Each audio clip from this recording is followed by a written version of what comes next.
ಜೀವ ಕೊಡುವ ಅಧಿಕಾರ ಯಾರಿಗೂ ಇಲ್ಲ ಅಂದಮೇಲೆ ಜೀವ ತೆಗೆಯುವ ಅಧಿಕಾರ ಕೂಡ ಯಾರಿಗೂ ಇರುವುದಿಲ್ಲ. ನಾವೊಂದು ಕೋಳಿಯನ್ನು ಕಟ್ ಮಾಡಬೇಕಾದ್ರೆ ನಮಗೆ ನೋಡ್ಲಿಕ್ಕೆ ಆಗುದಿಲ್ಲ. ಅಂಥದ್ರಲ್ಲಿ ಒಂದು ಆ ಮನುಷ್ಯ ಅಂದರೆ ಒಂದು ಹೆಣ್ಣು ಮಗುನ ಅಮಾನುಷವಾಗಿ ಕೊಂದಿದ್ದಾನೆ ಅಂದರೆ ಅವನ ಮನಸ್ಥಿತಿ ಎಂಥದಿರಬೇಕು. ಕವಿ ಪಲ್ಲವಿ ಚಾನಲ್ನಲ್ಲಿ ಇವತ್ತು ಮೊನ್ನೆಯಷ್ಟೇ ನಡೆದಂತಹ ಘಟನೆ ಎಲ್ಲರಿಗೂ ಗೊತ್ತಿರ್ಬೋದು. ಒಂದು 10-12 ದಿವಸಗಳ ಹಿಂದೆ ಆದಂತಹ ನಮ್ಮ ಲಾವಣ್ಯ ಎನ್ನುವ ಒಂದು ಚಿಕ್ಕ ಹುಡುಗಿಯನ್ನು ಒಬ್ಬ ಪಾಗಲ್ ಪ್ರೇಮಿ ಕೊಚ್ಚಿ ಕೊಲೆ ಮಾಡಿದ್ದಾನೆ BC ರೋಡ್ ಬಸ್ ಸ್ಟ್ಯಾಂಡಿನಲ್ಲಿ. ಇದರ ವಿಷಯವಾಗಿ ಮಾತಾಡಲಿಕ್ಕೆ ಅಂತ ಬಂದಿದ್ದೀನಿ.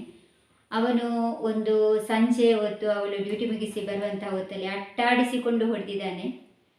ಆ ಟೈಮಿಗೆ ನಾನು ಹೇಳುದು, ಎಲ್ರಿಗೂ ಅದು ಗೊತ್ತಿರ್ತದೆ, ಎಲ್ಲರೂ ಅದೇ ಪ್ರಶ್ನೆ ಕೇಳ್ತಾ ಇದ್ದೀರಿ, ನಾನು ಅದೇ ಪ್ರಶ್ನೆ ಕೇಳ್ತೀನಿ. ಅಷ್ಟು ಚಂದವಾಗಿ ವಿಡಿಯೋ ಎಲ್ಲ ಮಾಡಿದ್ದಾರೆ. ಅವಳು ಆ ಕಡೆ ಈ ಕಡೆ ಓಡುವಂಥದ್ದು ಎಲ್ಲವನ್ನು ಹಿಂದೆ ನಿಂತ್ಕೊಂಡು ವಿಡಿಯೋ ಮಾಡಿದಂಥ ವ್ಯಕ್ತಿ ಒಂದು ಸ್ವಲ್ಪ ಬೊಬ್ಬೆ ಕೂಡ ಹಾಕಲಿಲ್ಲ. ಅಷ್ಟು ದೊಡ್ಡ ಬಸ್ ಸ್ಟ್ಯಾಂಡಲ್ಲಿ ಯಾರೂ ಜನ ಇರಲಿಲ್ಲ ಅಂದರೆ ಅದು ನಂಬಲಿಕ್ಕೆ ಸಾಧ್ಯವಿಲ್ಲದಂತಹ ವಿಚಾರ. ನಾನು ಕೊಲೆಯೇ ಒಂದು ಆನ್ಸರ್ ಅಂತ ನನಗೆ ಗೊತ್ತಾಗ್ತಾ ಇಲ್ಲ. ಹೆಚ್ಚಿನವರಲ್ಲಿ ಕೂಡ ಹೋಗಿ ಕಮೆಂಟ್, ಎಂಥ ವಿಕೃತ ಮನಸ್ಸಿನವರು ಇದ್ದಾರಂತೆ ನಮ್ಮ ಸಮಾಜದಲ್ಲಿ. ಅಂಥ ಒಂದು ಚಿಕ್ಕ ಹುಡುಗಿಯ ಕೊಲೆಯಾಗಿದೆ.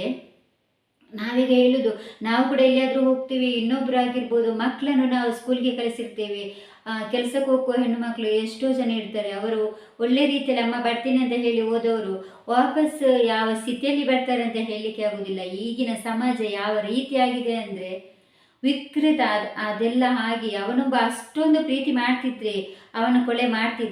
ಏನೋ ದೂರದ ಸಂಬಂಧಿ, ಅಲ್ಲಿ ಇಲ್ಲಿ ಎಲ್ಲಾದರೂ ಸ್ವಲ್ಪ ಅವರು ಫಂಕ್ಷನ್ಗೆಲ್ಲ ಒಟ್ಟಿಗೆ ಇದ್ದಿರ್ಬೋದು, ಏನೋ ಒಂದು ಹಾಯ್ ಬಾಯ್ ಅಂತ ಏನೋ ಮೆಸೇಜ್ ಮಾಡಿರ್ಬೋದು. ಅದು ಲವ್ವೇ ಆಗಿರ್ಬೇಕಂತ ಏನಿಲ್ಲ ಅಲ್ವಾ, ಫ್ರೆಂಡ್ಶಿಪ್ಪು ಇರ್ಬೋದಲ್ವಾ. ಇವನು ಒಂದು ಕಡೆ ಒನ್ ವೇ ಲವ್ ಮಾಡಿದರೆ ಅದು ಆ ಹುಡುಗಿದ್ದೇನೋ ತಪ್ಪಿರುತ್ತೆ ಅಲ್ವಾ. ಕೆಲವರು ಅಲ್ಲಿ ಹೋಗಿ ಅವರ ಬೆಲೆ ಬೇಯಿಸ್ಕೊಳ್ಳಿಕ್ಕೆ ಎಂಥ ಒಂದು ಖುಷಿ ಸಿಗುತ್ತೋ ಗೊತ್ತಿಲ್ಲ. ಲವ್ ಇದ್ದರೆ ಹಂಗೆ ಮಾಡಿದಾಳೆ, ಅದಕ್ಕೆ ಅದೇ ಒಳ್ಳೆಯದು, ಹಾಗೆ ಮಾಡಿದ್ದೆ ಒಳ್ಳೆಯದು ಅಂತ ಹೇಳ್ತೀರಲ್ವಾ.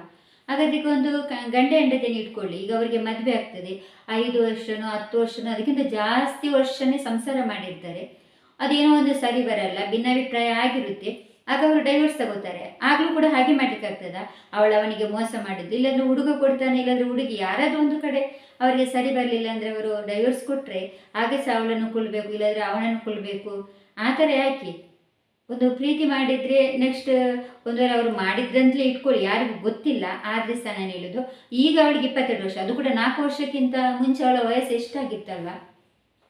ಆ ಟೈಮಲ್ಲಿ ಪ್ರೀತಿ ಪ್ರೇಮ ಅಂದರೆ ಎಂತ ಅಂತ ಗೊತ್ತಿರ್ತದ ಮಕ್ಕಳಿಗೆ? ಒಂದು ಏನೋ ಒಂದು ಪ್ರೀತಿ ಆಗಿದ್ರು ಮತ್ತು ಇವನದು ಈ ಥರ ವಿಕೃತ ಮನಸ್ಥಿತಿ ಅವಳಿಗೆ ಮುಂಚೆನೇ ಗೊತ್ತಿರಲೂಬಹುದು. ಇವನು ಫೋನಲ್ಲೆಲ್ಲ ಎದುರಿಸಿರ್ಲೂಬಹುದು. ಆ ಕಾರಣಕ್ಕೆ ಅವಳು ದೂರ ಆಗಿರ್ಬೋದು. ಒಂದು ಯಾರು ಸಹ ಅಷ್ಟೇ, ಒಂದು ಲವ್ ಮಾಡಿ ಸುಖ ಸುಮ್ಮನೆ ದೂರ ಆಗ್ತಾರೆ, ಏನೋ ಒಂದು ಕಾರಣ ಇದ್ದೇ ತಾನೇ ದೂರ ಆಗ್ತಾರೆ. ಅದಕ್ಕೆ ಒಂದು ಕೊಂದು ಬಿಡುದಾ? ಇದಕ್ಕಿಂತ ಮುಂಚೆ ಒಮ್ಮೆ ಮ್ಯಾಂಗ್ಳೂರಿನಲ್ಲಿ ಇಂಥದ್ದೇ ಒಂದು ಸನ್ನಿವೇಶ ಆಗಿತ್ತು. ಅಂದರೆ ಒಬ್ಬ ಹೀಗೆ ಪಾಗಲ್ ಪ್ರೇಮಿ ಅವಳನ್ನು ಅಟ್ಟಾಡಿಸಿಕೊಂಡು ಹೀಗೆ ಹೊಡೆದಿದ್ದಾನೆ. ಆಗ ಒಬ್ಬರು ನರ್ಸ್, ಅವರಾಗ ಫಸ್ಟ್ ಒಂದು ಸ್ವಲ್ಪ ಟೈಮ್ ಆದದಷ್ಟೇ ಅವರು ಕೆಲಸಕ್ಕೆ ಜಾಯ್ನ್ ಆಗಿ, ಅವರು ಯಾರು ಸಹ ಹೋಗ್ಬೇಡ ಅಂದರೆ ಅವರು ಹೋಗಿ ಬಿಡಿಸಿದ್ದಾರೆ ಗೊತ್ತುಂಟ. ನಂತರ ಹೆಣ್ಣು ಮಗುವನ್ನು ಹಾಸ್ಪಿಟ್ಲಿಗೆಲ್ಲ ಕರ್ಕೊಂಡೋಗಿ ತುಂಬ ಸರ್ಜರಿ ಎಲ್ಲ ಆಗಿದೆ, ಅಷ್ಟೆಲ್ಲ ಚಾಕು ಇರಿತ ಇತ್ತು. ಆದರೂ ಕೂಡ ಅವರನ್ನು ಬದುಕಿಸಿದ್ದಾರೆ. ಈಗ ಹೇಗೆ ಆದರೂ ಸಹ ಆ ಹುಡುಗಿಯನ್ನು ಕೂಡ ಮೊನ್ನೆ ಅಲ್ಲಿದ್ದವರಿಗೆ ಬದುಕಿಸ್ಬೋದಿತ್ತು. ಒಂದು ಎಲ್ಲರೂ ಸೇರಿ ಬೊಬ್ಬೆ ಹಾಕಿದ್ರು, ಒಂದು ಯಾರಾದರೂ ಓಡಿ ಬಂದವನು ಅರ್ಧಕ್ಕೆ ಆದರೂ ಬಿಟ್ಟು ಓಡ್ತಿದ್ದ ಏನೋ, ಹಾಗಾದರೂ ಹಾಸ್ಪಿಟ್ಲಿಗೆ ಕರ್ಕೊಂಡು ಹೋಗ್ಬೋದಿತ್ತು. ಅವಳು ಸಾಯುವ ತನಕ ಸಹ ಅಲ್ಲಿ ಕೊಚ್ತಾ ಇದ್ದ. ಇವರು ವಿಡಿಯೋ ಮಾಡ್ತಾ ಇದ್ದಾರೆ, ಎಂತ ಹೇಳ್ಬೇಕಿಂತ ಮನಸ್ಸು. ಅದೇ ಬೇರೆಯವರ ಮಕ್ಕಳಿಗೆ ಆಗುವಾಗ ಉಂಟಲ್ಲ ಈ ಥರ ಎಲ್ಲ ಕಮೆಂಟ್ ಮಾಡ್ತಾರೆ. ಅದೇ ತಮ್ಮ ಮನೆಯಲ್ಲಿ ಆದರೆ ಇಂದು ಅಲ್ಲಿ ನಾಳೆ ಇಲ್ಲಿ ಎಲ್ಲಿ ಅಂತ ಗೊತ್ತಾಗ್ತದ? ಅದು ಗಂಡಾಗಿರ್ಬೋದು ಹೆಣ್ಣು. ಈಗ ಎಷ್ಟೋ ಕಡೆ ನೋಡ್ತಾ ಇದ್ದೀರಿ ನೀವೆಲ್ಲ, ಕೇವಲ ಗಂಡು ಹುಡುಗರೇ ಹೆಣ್ಮಕ್ಳನ್ನು ಕೊಲೆ ಮಾಡ್ತಿಲ್ಲ, ಹೆಣ್ಮಕ್ಳು ಕೂಡ ಈ ಥರ ಮಾಡಲಿಕ್ಕೆ ಸ್ಟಾರ್ಟ್ ಮಾಡ್ಕೊಂಡಿದ್ದಾರೆ. ಎಲ್ಲೆಲ್ಲೆಲ್ಲ ಕರ್ಕೊಂಡು ಹೋಗ್ತಾರೆ, ಅಲ್ಲಿಂದ ದೂಡ್ತಾರೆ. ನನ್ನ ಹೆಂಡತಿ ಕೊಲೆ ಮಾಡೋದು, ಚಿಕ್ಕ ಪುಟ್ಟ ಅವರದೇ ಹೆತ್ತ ಮಗುವಿಗೆ ಸಹ. ಮೊನ್ನೆ ನೋಡಿರ್ಬೋದು ಒಬ್ರು ಡಾಕ್ಟ್ರ್, ಅವಳು ಕೂಡ ಡಾಕ್ಟರ್ ಆಗಿದ್ಲು, ಅವರ ಗಂಡ ಕೂಡ ಡಾಕ್ಟರ್ ಆಗಿದ್ದು. ಅವನನ್ನೆಲ್ಲ ರಾತ್ರಿ ಕೊಲೆ ಮಾಡಿ, ಮಗುವಿನ ಹೇಳ್ತದೆ ಅಂತ 8 ವರ್ಷದ ಮಗುವಿಗೆ ಕೂಡ ಚಾಕು ಹಾಕಿದ್ದಾರೆ. ಎಂತಹ ಮನಸ್ಥಿತಿ ಅಂತ ಗೊತ್ತಿಲ್ಲ. ಈಗ ಹೇಳುದು ಪುತ್ರ ಶೋಕಂ ನಿರಂತರಂ ಅಂತ. ಅವರ ಕಳ್ಕೊಂಡ ತಾಯಿಗೆ ಆಗ್ಬೋದು, ತಂದೆಗೆ, ಅಕ್ಕ ತಂಗಿಯರಿಗೆ ಇನ್ನೊಂದು ವಾಪಸ್ ಬರ್ತಾರೆ. ಸರ್ಕಾರ ಏನೋ ಕೊಡ್ಬೋದು, ಆದರೆ ನ್ಯಾಯ ಕೊಡಬೇಕಲ್ವಾ? ಈಗ ನೋಡುದಲ್ವಾ, ಇಂತಹ ವಿಕೃತ ರಾಕ್ಷಸರು ಎಲ್ಲೆಲ್ಲ ಅಡಗಿ ಕೂತ್ಕೊಂಡಿರ್ತಾರೆ ಅಂತ ಯಾರಿಗೆ ಗೊತ್ತಾಗ್ತದೆ ಹೇಳಿ? ಈಗ ಅವನೇನೋ ಇಲ್ಲಿ ಫ್ಯಾಷನ್ ತಗೊಂಡಿದ್ದಾನಂತೆ, ಅದೆಲ್ಲ ಈಗ ಕಡಿಮೆಯಾಗಿ ಅವನನ್ನು ವಾಪಸ್ ನಿನ್ನೆ ಜೈಲಿಗೆ ಕರ್ಕೊಂಡು ಬಂದಿದ್ದಾರೆ BC ರೋಡಿಗೆ. ಅನ್ನುವ ಸುದ್ದಿ ನಮಗೀಗ ತಿಳಿದು ಬರ್ತಾ ಇದೆ. ನಾವೀಗ ಇಷ್ಟೇ ಹೇಳೋದು, ಇದರಲ್ಲಿ ಯಾವುದು ರಾಜಕೀಯ ಆಗಲಿ ಇನ್ನೊಂದಾಗಲಿ ಯಾರ ಕೈವಾಡ ಕೂಡ ಬೇಡ. ಆ ಹುಡುಗಿಗೆ ನ್ಯಾಯ ಎಷ್ಟು ಒದ್ದಾಡಿರ್ಬೋದು. ಅವಳ ಕನಸಲ್ಲಿ ಕೂಡ ಅವಳಿಗೆ ಅನಿಸ್ತಿತ್ತ. ಆದರೆ ಸಹ ಅವಳು ಪಾಪ ಬಸ್ಸಲ್ಲಿ ಇರಬೇಕಾದ್ರೆ ಅವಳು ಹಿಂದಿನಿಂದಿದ್ದು ಜೀವ ಭಯದಿಂದ ಅದೆಷ್ಟು ಪಾಪ ಆ ಮಗು ಒದ್ದಾಡಿದ ಏನು ಯಾರಿಗೆ ಗೊತ್ತುಂಟಲ್ವಾ.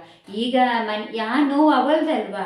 ಈಗ ತಂದೆ ತಾಯಿಯರು ಅಷ್ಟೇ. ಈಗ ಆ ನೋವನ್ನು ಅವರಿಗೆ ಇನ್ನು ಯಾರಿಗಾದ್ರೂ ವಾಪಸ್ ತಂದು ಕೊಡ್ಲಿಕ್ಕೆ ಆಗ್ತದಾ?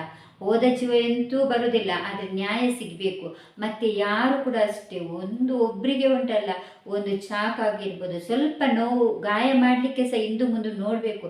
ಅಂಥ ಶಿಕ್ಷೆ ಉಂಟಲ್ಲ ಆಗಲೇಬೇಕು ಅಂತ ನಾನು ಕೇಳಿಕೊಡೋದು. ಯಾಕೆಂದರೆ ಇಷ್ಟು ದಿವಸ ಅವನು ಆರಾಮಾಗಿದ್ದ, ಅವನನ್ನು ಚಂದ ಮಾಡೆಲ್ಲ ಟ್ರೀಟ್ಮೆಂಟ್ ಎಲ್ಲ ಮಾಡಿ ಆಯಿತು, ಬಂದದ್ದಾಯಿತು. ಇನ್ನು ಮುಂದಿನ ಹೆಜ್ಜೆ ಎಂತ? ಇದಕ್ಕೆ ಎಲ್ಲರೂ ಸಹ ಸೇರಬೇಕು. ಎಲ್ಲರ ಸಪೋರ್ಟ್ ಇದಕ್ಕೆ ಅಗತ್ಯ ಇದೆ. ನಮ್ಮ ತಂಗಿಗೆ ನಾವು ನ್ಯಾಯ ದೊರಕಿಸಲೇ ಕೊಡಬೇಕು. ನೋಡಿ, 12 ವರ್ಷಕ್ಕಿಂತ ಮುಂಚೆ ಸೌಜನ್ಯ ಆಯಿತು, ಈಗ ನಮ್ಮ ಲಾವಣ್ಯ ಅಂತ. ಅವರಿಗೆಲ್ಲ ನ್ಯಾಯ ಯಾವಾಗ ಸಿಗುವುದಲ್ವಾ. ಆದರೆ ಆ ಸೌಜನ್ಯನ ತಾಯಿ ಎಷ್ಟು ಹೋರಾಟ ಮಾಡಿದ್ದಾರೆ ಎಲ್ಲರಿಗೂ ಸಹ ನೆನಪಿದೆ. ರೇಪ್ ಆ್ಯಂಡ್ ಮರ್ಡರ್ ನಮ್ಮ ಸೌಜನ್ಯ, ಈಗ ಅದೇ ನಮ್ಮ ಲಾವಣ್ಯ. ಈಗ ಸೌಜನ್ಯನನ್ನು ಕೊಲೆ ಮಾಡಿದ್ದು ಯಾರಂತ ಇನ್ನೂ ಸಹ ಹುಡುಕ್ತಾ ಇದ್ದಾರೆ, ಸಿಕ್ಕಿಲ್ಲ. ಆದರೆ ಇವನೀಗ ಸಿಕ್ಕಿದ್ದಾನೆ. ಸಿಕ್ಕಿ ಕೂಡ ಏನು ಮಾಡ್ತಾ ಇಲ್ಲ. ಅವನಿಗೆ ಇಷ್ಟು ಟೈಮು ಅವನು ಏನು ಪಾಯ್ಸನ್ ತಗೊಂಡಿದ್ದಾನೆ ಅಂತ ತಗೊಂಡೋಗಿ ಇವರು ಹಾಸ್ಪಿಟ್ಲಲ್ಲಿ ಇಟ್ಟರು. ನಿನ್ನೆ ಕರೆದುಕೊಂಡು ಬಂದಿದ್ದಾರೆ. ಇನ್ನೂ ಏನು ಮಾಡ್ತಾರೆ ಅಂತ ನಾವೆಲ್ಲರೂ ನೋಡಬೇಕಾಗಿದೆ. ಇದನ್ನೆಲ್ಲ ಬಿಡುವ ಪ್ರಶ್ನೆ ಯಾವತ್ತೂ ಇರಬಾರ್ದು. ಎಲ್ಲರೂ ಇದಕ್ಕೆ ಸಪೋರ್ಟ್ ಮಾಡಬೇಕು. ಯಾಕೆಂದರೆ ಹೀಗೆ ಆದರೆ ನಮ್ಮ ಸಮಾಜದ ಸ್ಥಿತಿ ಹೇಗಿರುತ್ತೆ ಅಲ್ವಾ. ಹೆಣ್ಣು ಮಕ್ಕಳಾಗಿರ್ಬೋದು ದಾರಿಯಲ್ಲಿ ಹೇಗೆ ಓಡಾಡೋದು? ಇಷ್ಟಿಷ್ಟು ಚಿಕ್ಕ ವಿಷಯಕ್ಕೆಲ್ಲ ಕೊಲೆಯೇ ಪರಿಹಾರ ಆಯಿತಾ? ಅದಕ್ಕೋಸ್ಕರ ಇದರಲ್ಲಿ ಯಾವುದೇ ಒಂದು ಅಂದರೆ ಎಂತ ಹೇಳ್ತಾರೆ, ತಾರತಮ್ಯ ಮಾಡದೆ ನ್ಯಾಯ ಕೊಡಿಸಬೇಕು. ಇನ್ನು ಯಾರು ಕೂಡ ಉಂಟಲ್ಲ, ಒಂದು ಚಿಕ್ಕ ಗಾಯ ಒಬ್ಬರಿಗೆ ಮಾಡಬೇಕಾದ್ರೂ ಹಿಂದೆ ಮುಂದೆ ನೋಡಬೇಕು. ಅಂತಹ ಶಿಕ್ಷೆಯನ್ನೇ ಕೊಡಬೇಕಂತಲೇ ನಾನು ಈ ವಿಡಿಯೋ ಮುಖಾಂತರ ಕೇಳೋದು. ಎಲ್ಲರೂ ಸಹ ಅಷ್ಟೇ. ನಮ್ಮ ಲಾವಣ್ಯನ ಕೊಲೆ ಯಾರು ಮಾಡಿದರೂ ಅವನಿಗೆ ಒಂದು ಕಠಿಣ ಶಿಕ್ಷೆ ಆಗುವ ತನಕ ಯಾರೂ ಸಹ ಉಂಟಲ್ಲ ಸುಮ್ಮನೆ ಇರಬಾರ್ದು. ಇದನ್ನು ಹೀಗೆ ಬಿಡಲಿಕ್ಕೂ ಇಲ್ಲ. ದೊಡ್ಡ ರೀತಿಯ ಒಂದು ಶಿಕ್ಷೆ ಅಂಥವರಿಗೆ ಸಿಗಬೇಕು. ಆಗ ಮತ್ತೊಬ್ಬರು ಕೂಡ ಹೆದರ್ತಾರೆ ಈ ಥರ ಎಲ್ಲ ಮಾಡಲಿಕ್ಕೆ. ಚಿಕ್ಕ ಚಿಕ್ಕ ವಿಷಯಕ್ಕೆಲ್ಲ ಪುನಃ ಅವನು ಜೈಲಲ್ಲಿ ಅಳ್ತಾ ಇದ್ದಾನಂತೆ. ಎಂತ ಅಳ್ತಾನೆ ಅವನು? ಖಂಡಿತವಾಗಿಯೂ ನಿನಗೆ ನ್ಯಾಯ ಸಿಗಲೇಬೇಕು ಮಗಳೇ, ಸಿಗುತ್ತೆ. ನಿನ್ನ ಮನೆಯವರಿಗೆ ನಿನ್ನನ್ನು ಕಲ್ಕೊಂಡಂತಹ ದುಃಖ ಭರಿಸುವ ಶಕ್ತಿಯನ್ನು ಪರಮಾತ್ಮ ಕೊಡಲಿ ಅಂತ ಹೇಳ್ತಾ ಇವತ್ತಿನ ವಿಡಿಯೋ ನಾನು ಏನು ಮಾಡ್ತಾ ಇದ್ದೇನೆ.